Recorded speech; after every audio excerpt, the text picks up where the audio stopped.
vez, a personas que hace días no veíamos, como la hermana Ruth. Bienvenida. Damos bienvenida a nuestra hermana que nos visita hoy. A todos ustedes, gracias por haber tomado su tiempo para dárselo al Señor, no a nosotros, sino al Señor. Yo había enviado un mensaje, sé que los niños no están aquí, pero los padres, algunos padres están aquí. Sabe el mensaje que envié, que durante el verano los niños tienen que quedarse aquí con los padres. Nosotros solo tenemos una maestra, esa maestra que da el descanso. Le pido la colaboración a los padres para que cuando los niños estén aquí puedan tener absoluto control y cuidado de sus niños. Con eso le entregamos a nuestro hermano Pedro.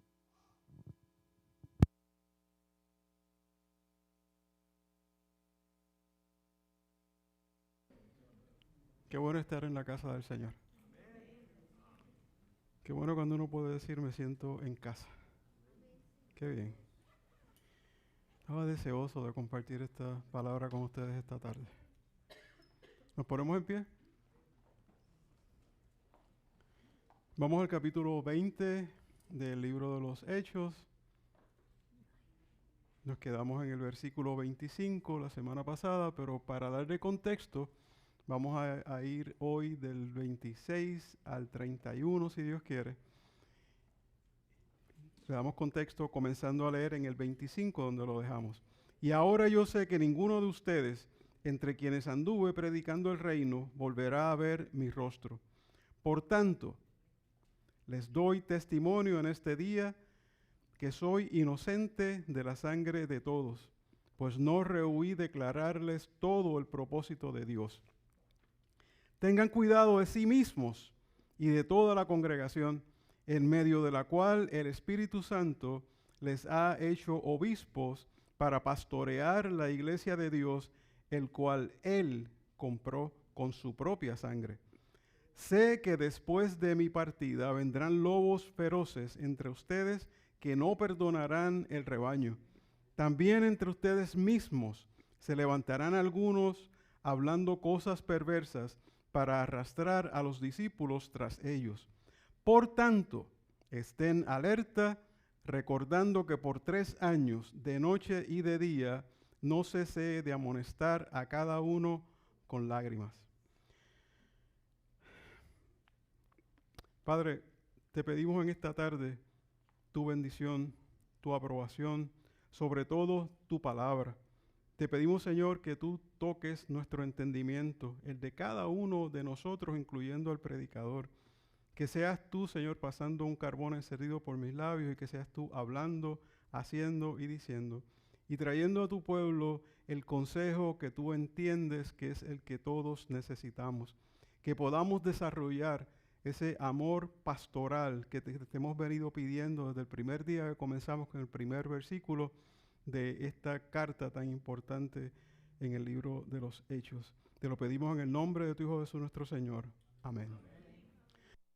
Hermanos, les pedí la semana pasada que nos hiciéramos, como dicen en Castilla la Vieja, un fly on the wall, una mosca en la pared. Y que usted le pedí también al Señor una licencia poética para nombrarlos a todos obispos.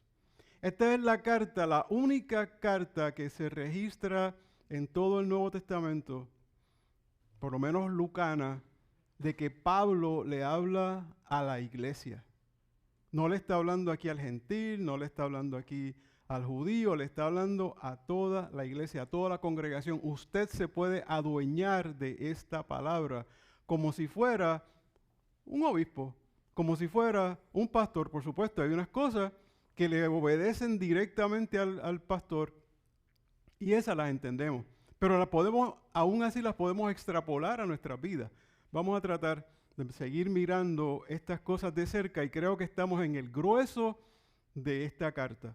Si algo usted se va a llevar de esta carta, que sea esta tarde el mensaje que toque su corazón. Eso es lo que le pedimos al Señor.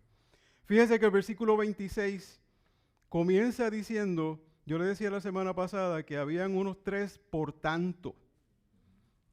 Dice, por tanto yo os protesto en el día de hoy que estoy limpio de la sangre de todos, porque no he rehuido de anunciaros todo el evangelio. Todo. Ese por tanto son dos palabritas que tienen trascendencia, tienen fuerza. Ese por tanto acarrea algo con él. Si usted lo busca en el diccionario de la Real Academia de la Lengua Española, lo que dice es por lo que. Se puede traducir a por lo tanto, o se puede traducir, como dicen ellos, a por lo que. Y entonces yo le preguntaría a Lucas o a Pablo, ¿por lo que qué? Sin ser redundante, ¿no? ¿Por lo que qué? Ok. ¿Sabe? Por lo que, dice, por lo que yo os protesto. Dato interesante, cuando yo empecé a hacer este estudio, busqué esta palabra os protesto en la concordancia del griego al español, y la palabra no está en griego, la palabra está en hebreo, lo que es rarísimo, que esté en un documento en griego que aparezca una raíz que sea en hebreo. Y lo que quiere decir es, yo les repito, viene de la raíz ud, en hebreo, que dice yo les repito. También se puede decir como sinónimo, yo les testifico, yo les aseguro. Hay una que usa mucha gente que a mí no me gusta, yo les declaro. Pero la realidad es que cualquiera de esas identifica lo que está diciendo aquí Pablo. Yo les aseguro, les repito que en el día de hoy que estoy limpio de la sangre de todos. Así que eso se me parece. ¿Cuántos de ustedes pueden levantar la mano? Aquellos que han escuchado alguna proclama gubernamental de un municipio o algo así. Y dice, gracias. Por tanto, el pastor William Maldonado, perdón, Winston Maldonado, empieza por los por cuánto. Por cuánto Winston Maldonado nació en Santiago de los Caballeros y quedan 29 y ya no son 30. Por tanto, o por cuánto es de nacionalidad republicana. Y aquí viene la conclusión, por tanto. O sea, yo vengo acarreando una información y entonces voy con el por tanto. Y eso es lo que está haciendo Pablo aquí. Por tanto, yo os protesto hoy. ¿Qué es lo que está protestando? Que está limpio de corazón. Que él se puede ir, dejarlos, porque él les dio todo el consejo. Pero esto se parece, y vaya conmigo a Ezequiel 33, del 1 al 6. Ezequiel 33, del 1 al 6. El teléfono hoy no me quiere hacer caso. Y la Nueva Biblia de las Américas, al igual que la Biblia Reina Valera 1960, dice el deber de un atalaya o el deber de un centinela, la que usted tenga. Le voy a hacer promoción a la Nueva Biblia de las Américas porque me encanta la traducción. Y es la que está usando prácticamente todos los comentaristas. Pero voy a usar 1960 Reina Valera, casi todos tienen esa. Dice, vino a mí palabra de Jehová diciendo, hijo de hombre, habla a los hijos de tu pueblo y diles, cuando trajere yo espada sobre la tierra, siga el flujo de este pensamiento, y el pueblo de la tierra tomare un hombre de su territorio y lo pusiere por atalaya. O sea que Pablo aquí está diciendo, yo soy ese atalaya, yo soy el que me estoy poniendo al frente de ustedes. Y él viere venir la espada sobre la tierra y tocare trompeta y avisare al pueblo, cualquiera que oyere el sonido de la trompeta y no se apercibe, y viniendo la espada lo oyere, su sangre será sobre su cabeza. O sea, yo estoy tranquilo, ¿por qué? Porque puede venir la espada, puede venir los malos tiempos, puede venir la dificultad, pero ya yo los apercibí. Yo ya les di las instrucciones, lo que tienen que hacer. Dice el versículo 5, el sonido de la trompeta oyó y no se apercibió, su sangre será sobre él, mas el que se apercibiere librará su vida. Pero si el atalaya viere venir la espada y no tocare la trompeta y el pueblo no se apercibiere, y viniendo la espada hiere de él a alguno, este fue tomado por causa de su pecado, pero demandaré su sangre de mano del atalaya. Pablo lo que está diciendo aquí, ese atalaya, yo soy el buen atalaya, el que te percibió a tiempo, el que te dio dirección, el que estuvo contigo 3 años, el que fue puerta en puerta, casa en casa, el que le predicó tanto a gentiles como a judíos, el que no tuvo ninguna discriminación para predicar la palabra del Señor en todo tiempo, en todo lugar, al que fuera. Así que yo me voy con una conciencia tranquila. Y esa conciencia tranquila vale mucho. Mi viejo me decía por las noches, cuando él tenía la costumbre de acostarnos, a mi hermano y a mí, dice, cuando tú pongas la cabeza en la almohada, tú puedas mirar hacia atrás y que estés consciente de que lo que hiciste, lo hiciste bien. Y aquello que hiciste mal, tienes mañana para corregirlo. Pero lo bonito es que cuando pongas la cabeza en la almohada, sepas que hiciste tu mejor esfuerzo. Fíjese, yo traía y es algo que después hice con mis hijas, traía mis grados académicos y se los presentaba. Y si había alguno que no le gustaba mucho, a lo mejor un 90 abajo o una cosa así, me decía, este es tu mejor esfuerzo. Ese siempre fue su consejo, este es tu mejor esfuerzo. Sí, es mi mejor esfuerzo. O no es mi mejor esfuerzo y puedo mejorar. Pero aquí tengo algo donde yo me puedo acostar con la conciencia tranquila. Pablo se podía ir con la conciencia tranquila porque hizo todo lo que estaba a la mano. Fíjese que dice que no ha rehuido anunciaros todo el consejo.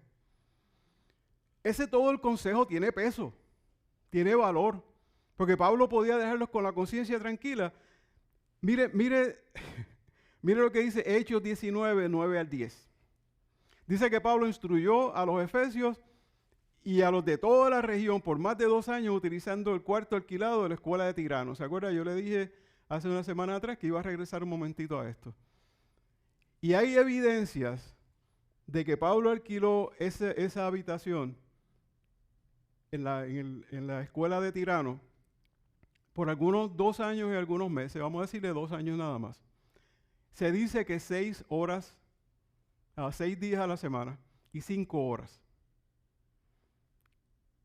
6 días a la semana, 5 horas por 2 años. Para instruir tanto a gentiles como a judíos.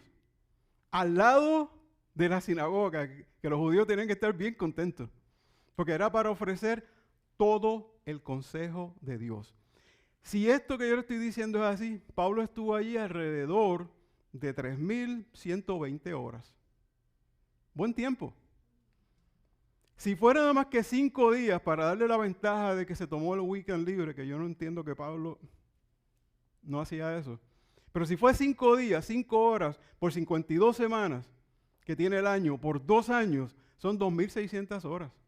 O sea, hubo tiempo para ir a un doctor de la ley como Pablo, escudriñando las escrituras, hablando de las profecías mesiánicas, desde el Génesis hasta lo último, hasta Malaquías, y luego, aquí hay un detalle interesante. En Deuteronomio, el Señor le dice a Moisés que escriba las profecías y que escriba todas, o sea, que tenga la escritura a la mano, que la ponga en la frente, en el pecho, en el dintel de las puertas, que la hable mañana, tarde y noche con su gente. Esa costumbre la mantuvieron los judíos por muchos años. No habían tantos escribas como tal, sí, o sea, habían, pero no era la mayoría. Entonces, como pueblo, yo voy a llevar lo que se discutió hoy y lo que se vio mañana y lo que se vio pasado y lo voy hablando. Esa tradición hablada, hoy día se ha conseguido el documento, se llama el documento Cuel. Como parte del documento Cuel, posiblemente, Pablo se le dio la oportunidad también, aquí estoy especulando, pero se le dio la oportunidad también de hablarles a esta gente de lo que hizo Cristo en Jerusalén. Lo que hizo Cristo mientras estuvo vivo. La diferencia entre un Antiguo Testamento, el Nuevo Testamento, lo que era la ley y lo que es la gracia, lo que es la justificación por la fe, lo que es la justificación como tal, lo que es la gracia como tal, lo que es la fe para nosotros. Pablo tuvo esa oportunidad de sentarse con cada uno de ellos todo este tiempo, estas 3,120 horas o 2,600 horas.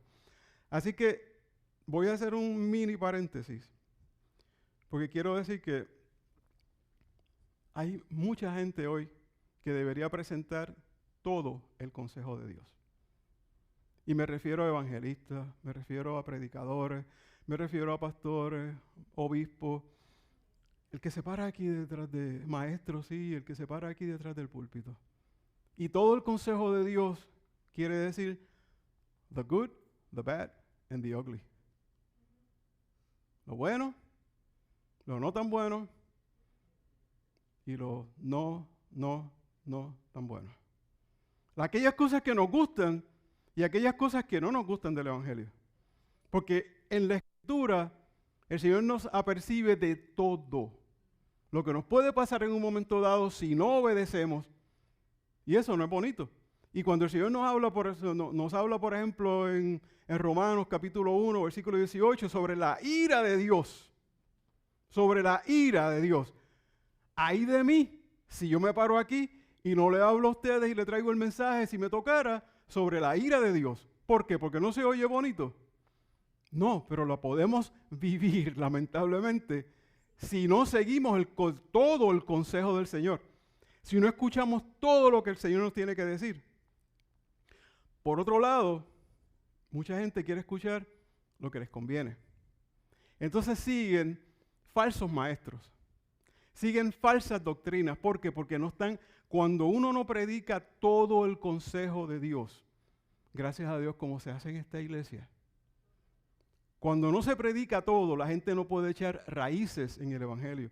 No están arraigados en la palabra. Entonces viene lo que Pablo le describe a Timoteo como el comezón de oír. Quieren escuchar palabra, pero escuchan quizá lo que les conviene, quizá lo que les suena bonito, porque no saben diferenciar, no tienen el discernimiento para diferenciar una cosa de la otra.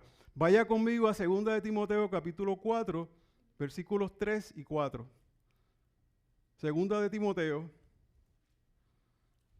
capítulo 4, versículos 3 y 4. Y márquelo ahí porque vamos a regresar en un momentito a ese pasaje, a esos pasajes ahí. Y mire lo que le dice Pablo a Timoteo, porque vendrá el tiempo cuando no sufrirán la sana doctrina, sino que teniendo comezón de oír, se amontonarán maestros conforme a sus propias concupiscencias y apartarán de la verdad el oído y se volverán a sus fábulas. ¿Le suena eso como algo real que estamos viviendo? ¿Le suena eso como algo que se ha multiplicado hoy más que nunca en el mundo? La gente quiere buscar el conformismo. Mire, todos esos ismos son peligrosos. El modernismo. ¿Cómo se llama? El antropomorfismo. Que la Biblia y la religión gira alrededor del hombre, alrededor mío. El relativismo. Todo es relativo. La pregunta de hoy es, si estamos haciendo un estudio bíblico, sería, ¿cómo te suena eso a ti? ¿Qué tú entiendes que el Señor dice en esa escritura? No es que tú entiendes, es que dice la escritura. Porque la palabra no es relativo a mí. La palabra es para mí. Me guste o no me guste, la palabra es para mí. Así que el relativismo, algo puede ser relativo a tal cosa, a tal otra, pero el relativismo en la escritura no aplica. El modernismo y el postmodernismo no aplica. La Biblia no tiene tiempo. La Biblia se escribió para toda una eternidad. Y es tan cierta hace 2000 años atrás como es tan cierta hoy. Cuando el Señor se le preguntó si vino a juzgar al pueblo, él dijo, no, yo no vine a juzgar a nadie. ¿Qué es lo que te va a juzgar? La palabra es lo que te va a juzgar. O sea que la palabra es contemporánea a Pablo en aquel entonces, a Moisés en aquel entonces, a Abraham en aquel entonces, como es tan contemporánea a todos nosotros que lo estamos escuchando esta tarde. Es inerrante, es inefable. La palabra es suficiente. Por eso de ahí viene el concepto que desarrollan la escuela de Calvino, porque no fue el mismo Calvino tampoco, del tulip, ¿verdad? Los 5 postulados del tulip. Pero en ella uno de los postulados es sola escritura, porque la escritura es suficiente. Pero entonces usted se da y está la sola escritura, sola fe, sola gracia, solo Cristo y solo a Dios sea la gloria. Por si acaso, ahí están los 5 postulados de los 5 solos. Pero usted se da con muchos predicadores, maestros, evangelistas, toda la gente que se para aquí, que hay gente que abre la Biblia, abrió quizás haciendo un estudio, ok, esto es lo que el Señor quiere que yo predique hoy.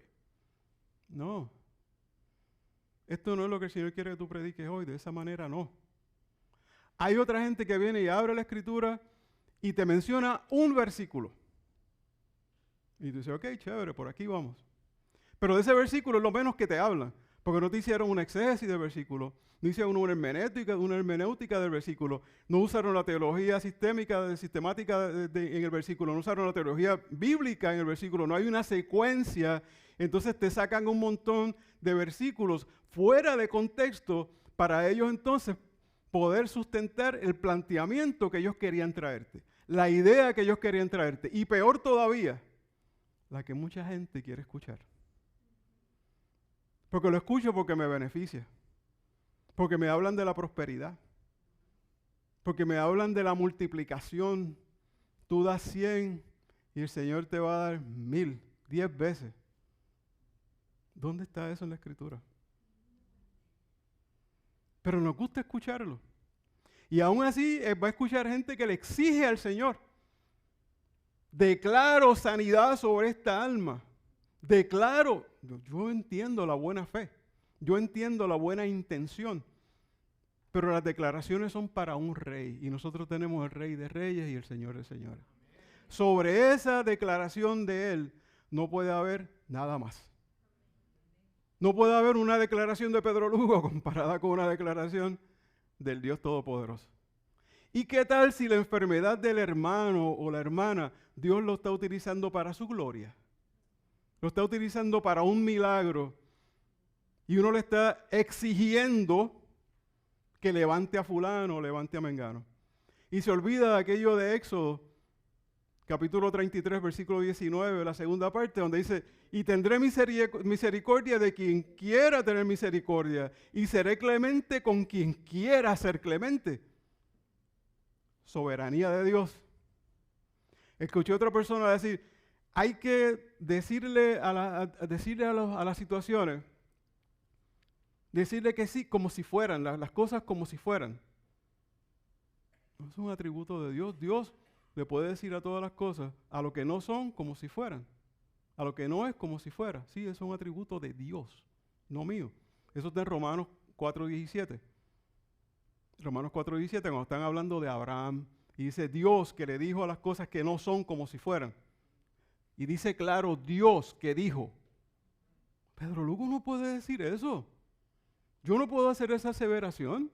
Y ninguno de nosotros tampoco, son un atributo divino del Señor. O sea, entonces estamos acostumbrados, lamentablemente, a escuchar este tipo de mensaje que nos gusta, que nos llena el oído y que nos invita a la prepotencia. Nos invita a tener unos dones que nosotros no tenemos, a tener unas facultades que nosotros no tenemos, pero no las creemos.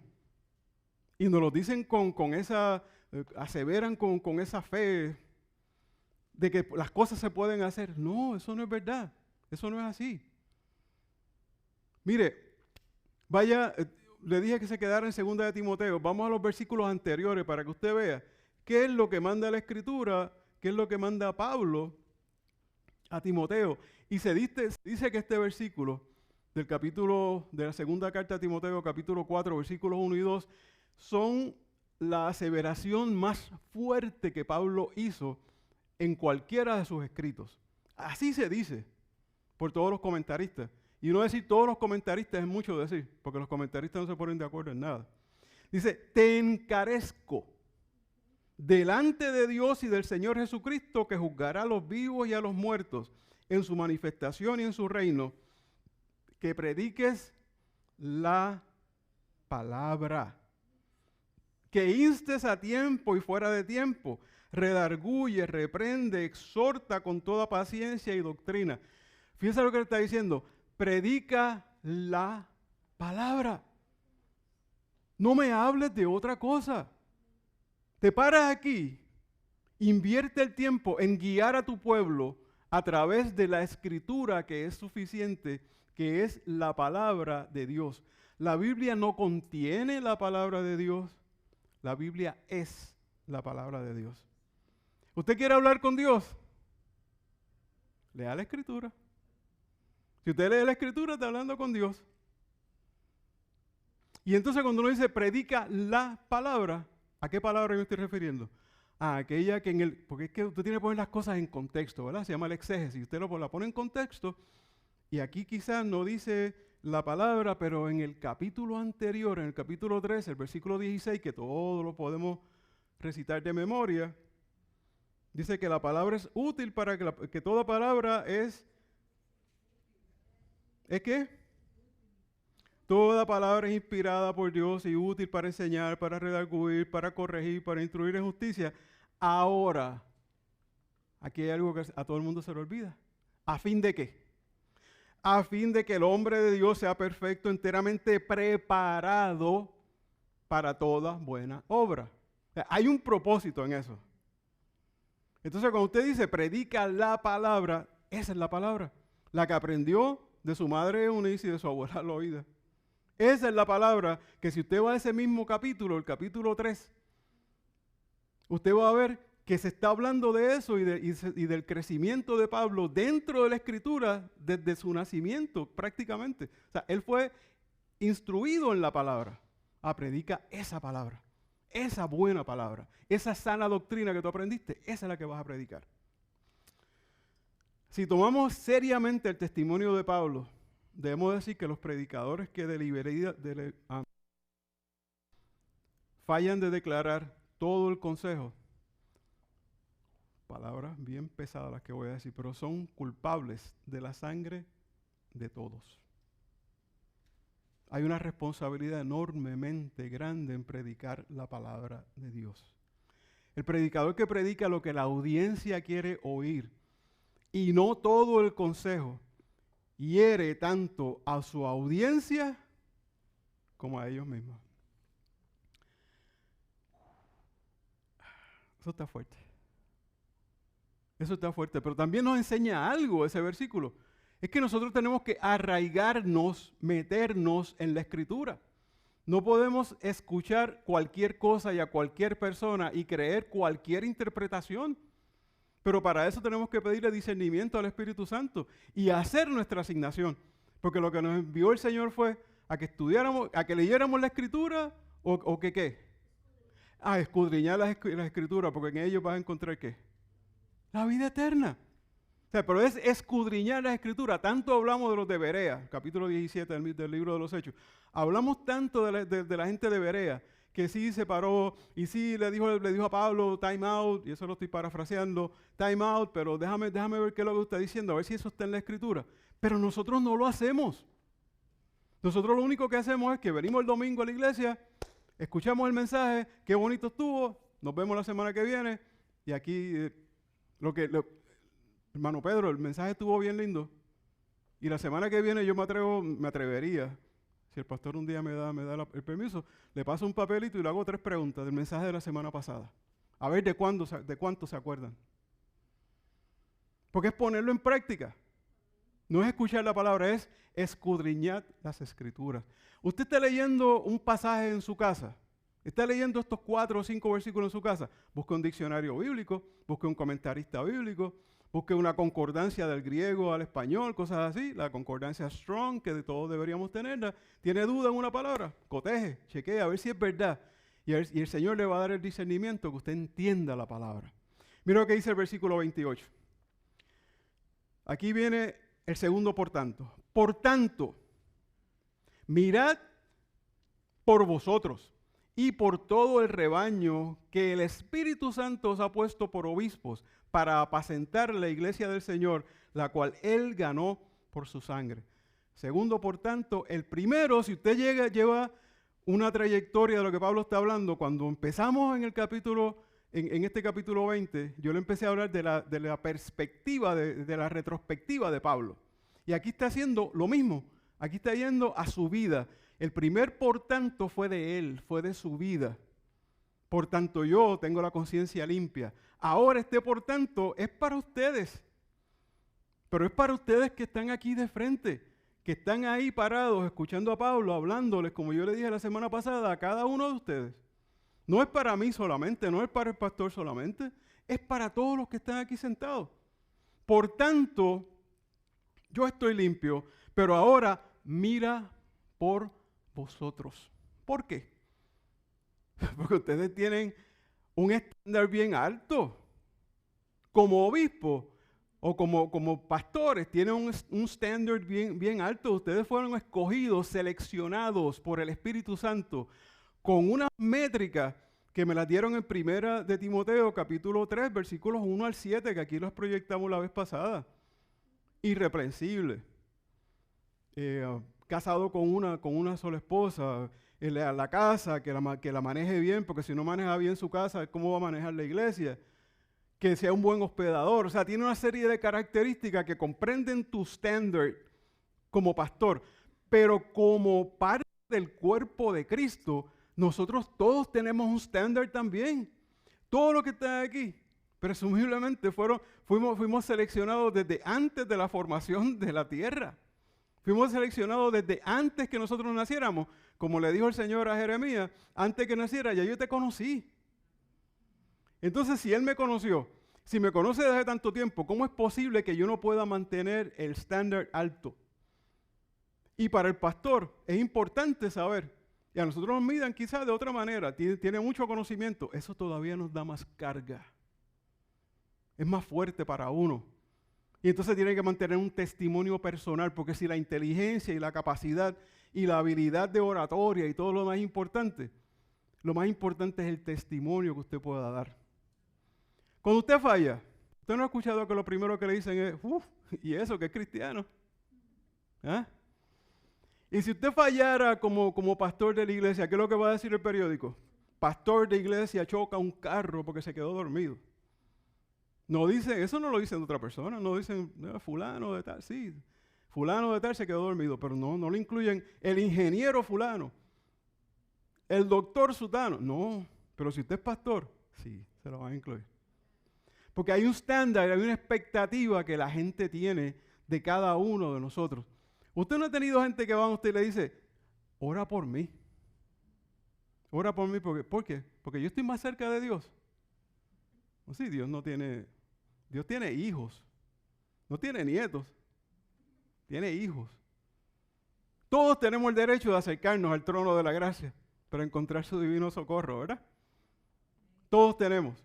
Eso no es algo particular de nosotros. Pero aquí está diciendo esto, ora, mira por vosotros. Pastores, iglesia, mire cada uno por sus acciones, por su testimonio. Esas palabras fueron dramáticas, fueron fuertes, pero entonces le dice, y aquí hay un cambio. Si usted se fija en la dinámica del escrito, de esa segunda parte, dice, mirad por todo el rebaño. O sea, está mirándonos a todos, a la asamblea de Dios, a la grey de Dios, a la iglesia, al cuerpo de Cristo, nos está mirando como si fuéramos una manada de ovejas. ¿Por qué? Porque la oveja es dócil. La oveja se deja guiar. Y nos está mirando de esa manera, dice, mirad por todo el rebaño para apacentar la iglesia del Señor.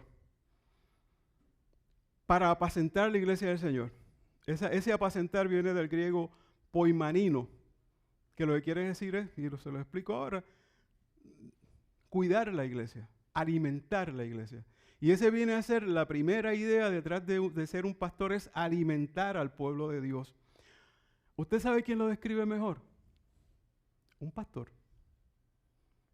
¿Cuántos saben el Salmo 23 de memoria? Jehová es mi pastor, nada me faltará. Fíjate que David mismo, que es pastor, en el momento que lo escribe, lo está escribiendo como él siendo la oveja y reconociendo a Dios como ese pastor que le da todo lo que él necesita. Vamos un momentito y para el que no se lo sabe de memoria, lo leemos para el beneficio de todos. Salmo 23, versículo 1.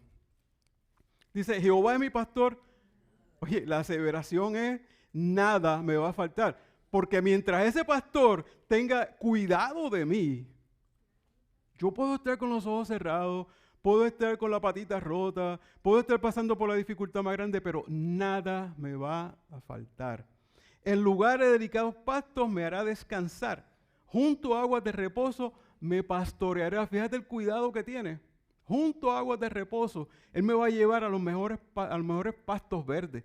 Me va a llevar a las mejores aguas. Me va a nutrir, me va a dar todo lo que yo necesito.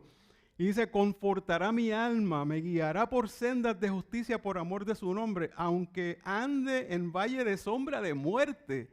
O sea, no importa lo que estés pasando, no temeré mal alguno tuvo. Entonces, aquí están los dos instrumentos que usa el pastor. La vara para ir corrigiendo y el cayado para agarrarlos por el cuello y traerlos al redil.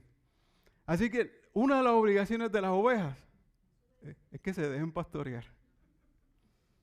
¿Cuántos están dispuestos a dejarse pastorear?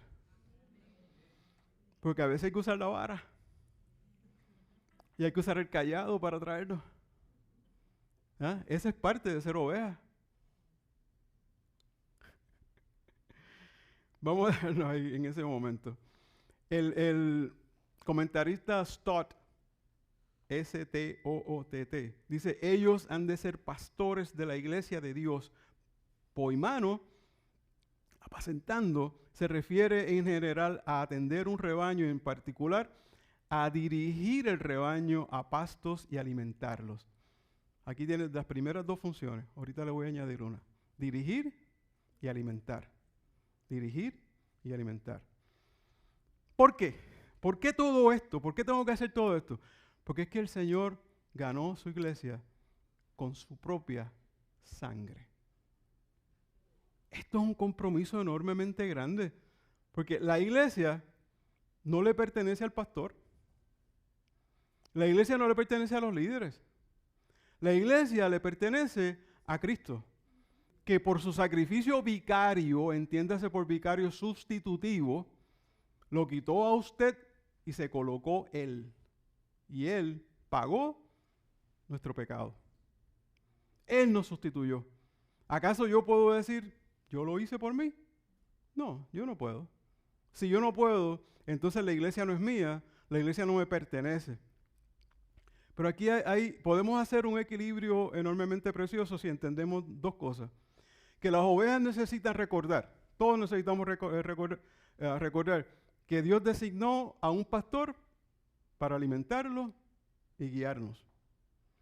Pero entonces ese pastor necesita entender que la iglesia no es de él, que es de Cristo. Ese balance es absolutamente necesario para el buen funcionamiento del cuerpo de Cristo sobre la tierra.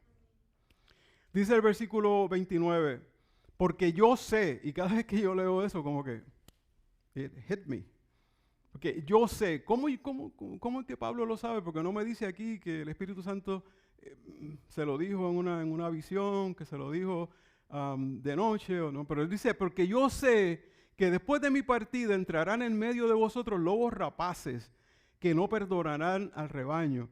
Y esos lobos rapaces, en otras versiones dice lobos feroces, que no van a perdonar el rebaño. Y es que ya Pablo, cuando sale de Éfeso, y se acuerdan que fue a Macedonia y después fue a Acaya y estuvo unos meses allá, ya él venía escuchando de que había antagonismo a las doctrinas que él había estado enseñando. Y los mismos judaizantes se habían metido otra vez, como pasó en Galacia, como pasó en otros lugares, y entonces estaban tratando de minar lo que él había, la obra que él había tratado con mucho esfuerzo de comenzar. Pero entonces aquí esta es una advertencia con carácter de urgencia. Si usted lo entiende así, aquí hay urgencia en lo que Pablo está diciendo. Acuérdense del amor que tiene Pablo por la iglesia. Porque llama a esta gente que caminan 35, 36 kilómetros o millas. Hay quien diga 30, otros dicen 36, vamos a irnos por el medio, 33. Caminaron 33 millas para reunirse con Pablo. Para Pablo darle unas palabras de amor. Para decirle cuánto yo he hecho por ustedes, cuánto el Espíritu Santo me ha permitido hacer. todos los milagros, todas las cosas, todo el sacrificio, todo. Pero es porque los amo, porque quiero que cada uno de ustedes se salve, porque la iglesia crezca, porque el Señor siga añadiendo a la iglesia aquellos que van a ser salvos. ¿Entiendes? Por eso es que yo estoy haciendo esto. Pero yo sé que después que yo salga, va a entrar gente que va a hacer daño. Son lobos rapaces que no van a perdonar el rebaño. Y sigue hablando, fíjese que aquí la comparación sigue, la metáfora sigue entre ovejas. ¿Y quién es que ofende a las ovejas y las mata? Los lobos. Pues entonces él nos pone en esa misma literatura, ¿no? Igual. Lobos, ovejas, y esos lobos no van a perdonar. Entonces aquí viene la otra característica de un pastor. Primero alimenta, después dirige, ¿y qué es lo último? Protege. Protege, cuida. Así que dice, estos lobos son viciosos. Van a tomar la iglesia y van a tomar a tantos como puedan. Y dice el versículo 30, y de vosotros mismos se levantarán hombres que hablen cosas perversas para arrastrar tras sí a los discípulos. Esto es peligroso. Es bien peligroso. Porque fíjese que es más fácil. Si yo le digo al pastor Winston que si fuera más fácil trabajar o identificar a alguien de afuera con una mala doctrina o uno de adentro. De adentro es más difícil, porque se crió en la buena doctrina y se ha ido tergiversando, hasta que usted lo ve todos los domingos, o lo ve, o lo escucha, o lo mira en la televisión, o hace, pero lo está siguiendo y de momento usted está viendo esa desviación. ¿Ya? Usted está viendo que la mujer se está yendo a la izquierda o a la derecha. ¿Para dónde vamos? Es más difícil que si fuera alguien, es más difícil que sea el de afuera, no el de adentro. El de adentro es un poquito más difícil. Y entonces Pablo, en esa sabiduría que le da el Espíritu Santo, si usted va a la primera carta de Pablo a Timoteo, capítulo 4, versículo 1,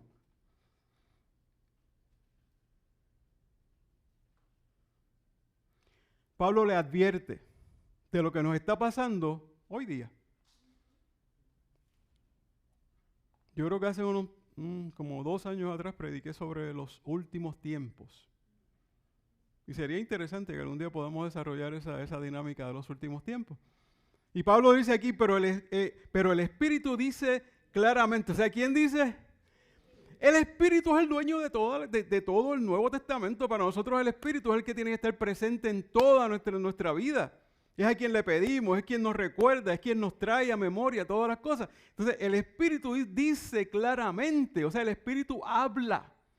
Pablo lo está personificando. El Espíritu habla, dice claramente que en los postreros tiempos algunos apostatarán de la fe, escuchando espíritus engañadores y a doctrinas de demonios. Y un apóstata no es otra persona que un cristiano. Porque el requisito para ser apóstata es haber sido cristiano. Que habla ahora en contra de la fe. Que habla ahora y se desvía de la sana doctrina. Eso, en palabras sencillas, es un apóstata. Y Pablo nos está advirtiendo que el Espíritu dice claramente que en estos tiempos, o sea, los postreros tiempos, le anticipo, si algún día hablamos de esto, los postreros tiempos son desde la encarnación del Señor hasta hoy. Eso es lo que se considera postreros tiempos. Desde que Dios encarnó, desde que nació, hasta hoy. Y para ese tiempo, dice Pablo, que algunos apostatarán de la fe escuchando a espíritus engañadores y a doctrinas de demonios. O sea, todo aquello que no es sana doctrina, es doctrina de demonios. Y entonces Pablo también dice, en la segunda carta a Timoteo, capítulo 3, segunda carta, capítulo 3, versículos 1 al 5, y no lo voy a leer todo porque tiene 19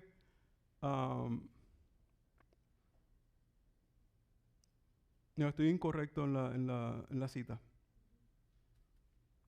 Pero Pablo le habla de 19 características que tiene el hombre apóstata, el hombre o el apóstata. Y lo que está diciendo, que la persona está fallido en absolutamente todo. O sea, tiene 19 características. Usted escoja una. De las 19, escoja una. Es más, le dice que hasta un hombre que no ha respetado a su familia, no ha respetado a la crianza, no ha respetado a sus padres. Escoja una característica. Y con esa tiene más que suficiente. Pero la realidad es que Pablo nos advierte en todo tiempo que nos tenemos que estar mirando, porque primero es mira por ti mismo y mira por el rebaño, pero el rebaño tiene que mirar por uno mismo también. Usted tiene que mirar por usted. O sea, si usted le deja todo al pastor, estamos mal. Si usted le deja todo su desarrollo y todo el crecimiento y todas las cosas al pastor, no. Esto es una relación, usted me da, es simbiótica, ¿no? El que no entiende el término simbiótico es que yo me nutro de ti, tú te nutres de mí. Yo le doy, usted aprende, pero usted también coopera. Y usted ora por los hermanos. Y usted aporta a la obra. Y usted viene a los servicios. Y usted hace las cosas que sean necesarias para que la iglesia siga creciendo.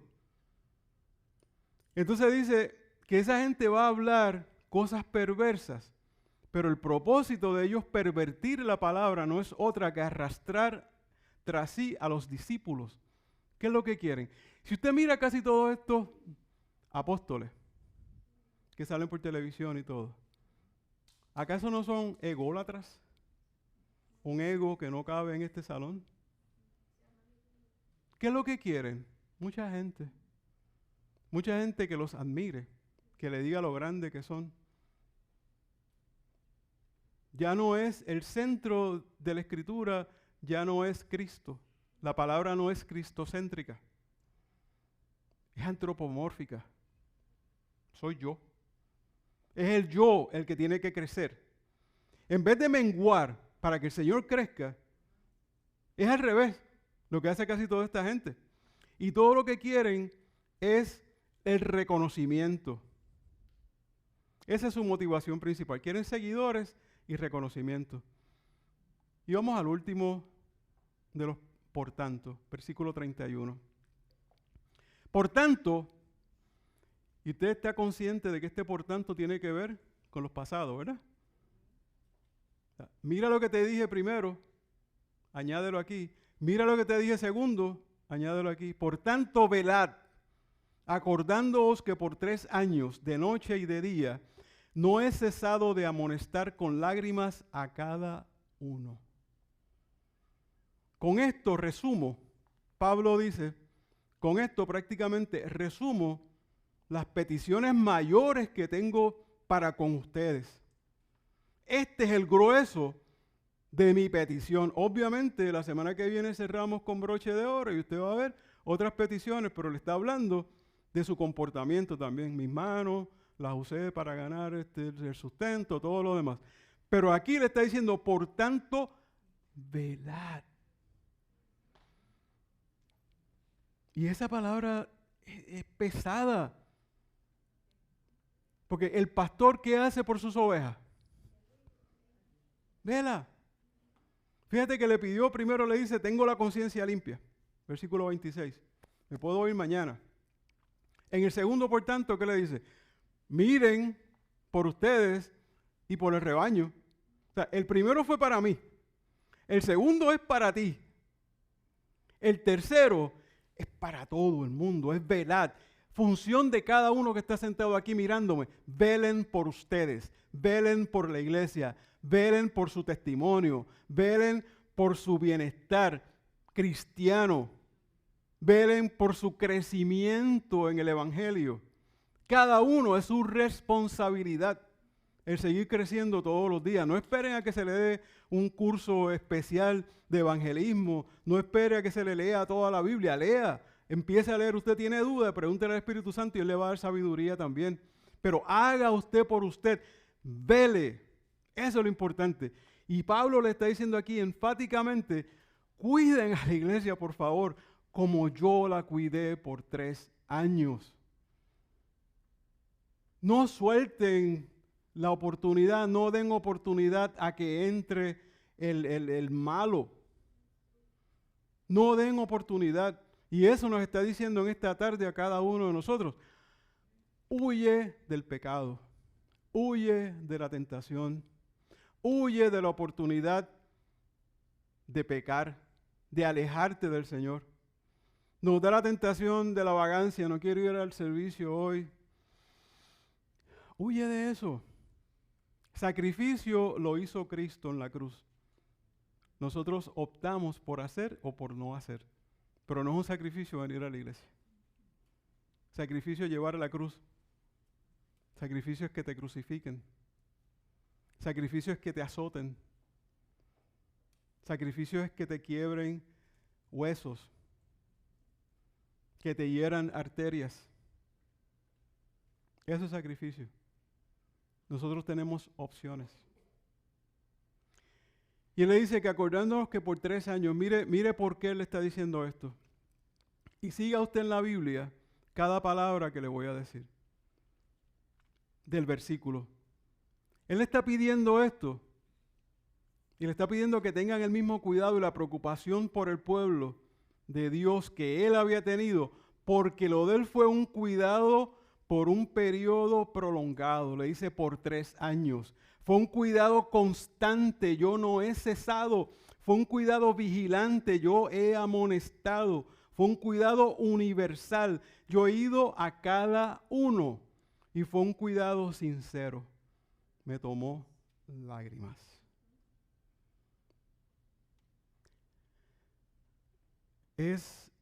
Yo no sé si usted se lleva lo que yo quise transmitirle hoy.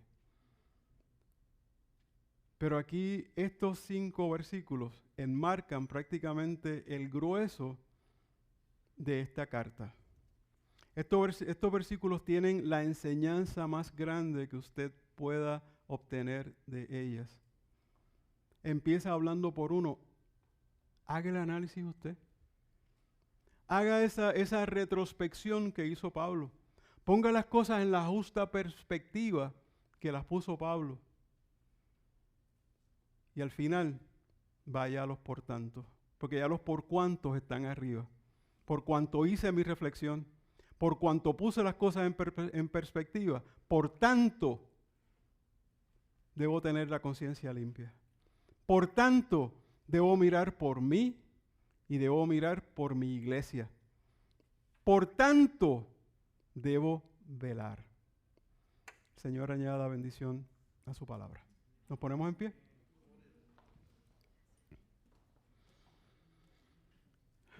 Padre, tu palabra es preciosa. Tu palabra nos enseña, nos redarguye, nos amonesta, nos señala las faltas que tenemos, Señor. Pero tú en tu misericordia eterna nos das la oportunidad de corregir. Y esta tarde ese es el mensaje.